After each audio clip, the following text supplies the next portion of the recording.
तर मुंब्रा रेल्वे अपघातानंतर मध्य रेल्वेला आता जाग आली आहे। मुंबईत नव्या लोकलचे दरवाजे बंद होणार, जनसंपर्क अधिकाऱ्यांनी माहिती दिली आहे। एसी लोकल प्रमाणेच दरवाजे बंद होणाऱ्या लोकल येणार असल्याची माहिती आहे। पश्चिम रेल्वेवर हा प्रयोग आधीच फसलाय। रेल्वे प्रवासी संघटनांनी यावर आक्षेप घेतलाय। लोकलचे दरवाजे बंद करण्यापेक्षा गर्दी कमी होण्यासाठी फेऱ्या वाढवण्याची प्रवासी संघटनांची मागणी आहे। नवीन जे सगळ्या गाड्या येणार आहेत त्या सगळ्या गाड्या ह्या ऑटोमॅटिक डोअर क्लोजर सोबत येणार आहेत।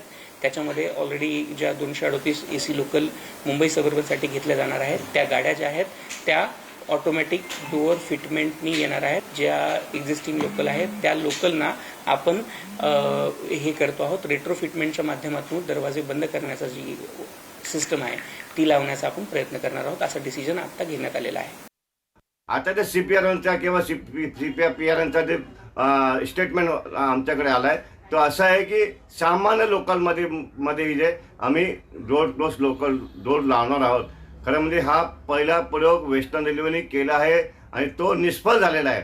आणि परत तुम्ही फक्त वारेवर सोडून की आम्ही लोकलच्या दरवाजा लावणार आहोत हे सांगून हा तुम्ही विषय को हे समाप्त करू नका।